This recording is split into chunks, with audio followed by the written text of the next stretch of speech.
This is Inside Indiana Business Radio for Thursday, May 8th, 2025. I'm Mark Mazurek.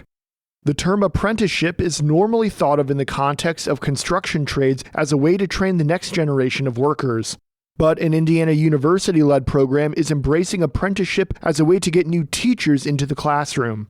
Through the Registered Teaching Apprenticeship Program, 6 teaching candidates in Frankfort are working full-time in the local public school district while also taking classes through IU Kokomo.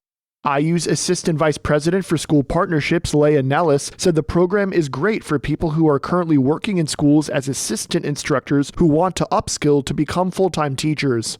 Again, where you maybe have folks who are already working in your schools as an instructional assistant and, they're great with kids and they fit in well in the community and they want to be a teacher, but they can't quit working because they need a job. So, this kind of program is beautifully designed for that type of individual. So it's never going to solve all of the teacher shortage issues that our districts have.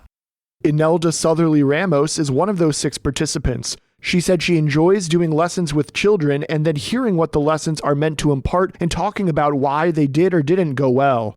IU's goal is to have around 80 participants in the program next year. Liberation Labs on Wednesday announced the first customer at its biomanufacturing plant currently under construction in the Midwest Industrial Park in Richmond. The customer is Vivici, a Dutch ingredient startup whose dairy protein Vivition BLG can be used in protein drinks, powders, and bars. The dairy protein will be produced at Liberation Labs' $115 million facility on a 36-acre lot in the industrial park. Production is expected to begin in 2026. Once operational, the precision fermentation biomanufacturing facility is expected to have a capacity of 600,000 liters. It's expected to produce a range of bio-based materials, including food ingredients, chemicals, and other industrial products. Earlier this year, the company secured $50 million in capital to complete the facility. Liberation Labs plans to add 45 jobs at its factory. From the #1 source for Indiana business news, this is Inside Indiana Business Radio. To succeed, you need to stay informed. You need to be engaged. And let's face it, you need to set yourself apart from the rest by connecting with a company that brings you the best. Because in today's environment, business is an ever-moving target, and we'll help you chase it. IBJ Media. The best of business is in us. Get started at ibjmedia.com/youngprofessional. Eli Lilly and Company on Thursday announced 3 executive leadership transitions that the Indianapolis drug maker said better position the company for growth, particularly for growth in U.S. investment and treatments of cardiometabolic conditions like diabetes and obesity. Ilya Yufa, Executive Vice President and President of Lilly International, will shift to hold the same title for Lilly USA and global customer capabilities.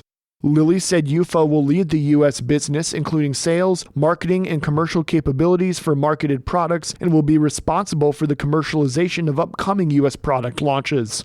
Lilly Canada General Manager Kenneth Custer will be promoted to Executive Vice President and President of Lilly Cardiometabolic Health and will join Lilly's Executive Committee. With Lilly for 16 years, Custer began his career at Lilly in sales and marketing before transitioning to Lilly Research Laboratories. Also, Patrick Johnson, President of Lilly Cardiometabolic Health and President of Lilly USA, will lead markets outside the U.S. in his new role of Executive Vice President and President of Lilly International. Lilly said the moves are part of an effort to increase leadership focus on the U.S. business and global therapeutic areas. Lilly this week broke ground on a $4.5 billion Lilly Medicine Foundry in Boone County's LEAP Research and Innovation District. West Lafayette-based Innotiv Inc. is reporting a fiscal second quarter net loss of $14.9 million compared to a loss of $48 million during the same period last year. The pharmaceutical testing company said this week that it is continuing its site optimization plans and now has a timeline in sight to complete the effort. Innotiv said revenue for the quarter totaled $124 million, marking a 4.4% year-over-year increase. Innotiv has spent the last few years consolidating operations at sites across the U.S. and the United Kingdom. It's race month, and 500 Festival CEO Bob Bryant is this week's guest on the Business and Beyond podcast with Gary Dick, presented by PNC. A weekly conversation with high-profile Hoosiers in business, sports, entertainment, and beyond. Available now from your favorite podcast provider. I'm Mark Mazurek for Inside Indiana Business Radio on Demand.